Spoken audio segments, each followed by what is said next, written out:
যেহেতু এই দুই দল দিয়ে ভোট দিলে আমরা যাব না কেউ, যেহেতু এই ভোট কেন্দ্রে জিততে হবে সব দলে। কি আমার জাতীয়বাদী কি অপরাধ করছে আমার কাছে? তার অংশদার, তার যে একজন আছে, তারও তো বন্ধুরা আছে, তার বন্ধুরা যদি ভোট না দিতে পারে তাহলে ওই ভোট দিতে যা লাভ কি? আর যদি আওয়ামী লীগের যদি ভোট না দিতে পারে আওয়ামী লীগের কর্মীরা, তাহলে ওই ভোট দিয়ে লাভ কি? তারা দুজন দুই তরফা করে নির্বাচন করতেছে, এই নির্বাচন আমরা মাইনে নিব? আমরা জীবনে মাইনে নিব না। আমরা নির্বাচন কখন মাইনে নিব? তখন 4 দরেক দিবে, তারপরে মাইনে নিব।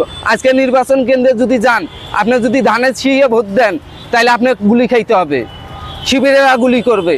আজকে যদি দাঁড়িপাল্লায় আপনি ভোট দেন তাহলে বিএনপি গুলি করবে।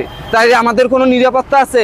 আজ পর্যন্ত এই মেরুদণ্ড ভাঙ্গা সরকার তো অস্ত্রই উদ্ধার করতে পারে নাই, আজ পর্যন্ত একটা বিচারই করতে পারে নাই।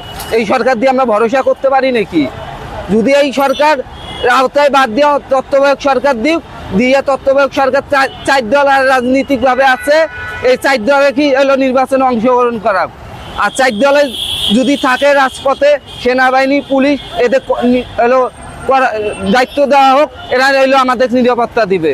আগে অস্ত্র উদ্ধার করা হোক, তারপরে আমরা ভোট কেন্দ্রে যাব।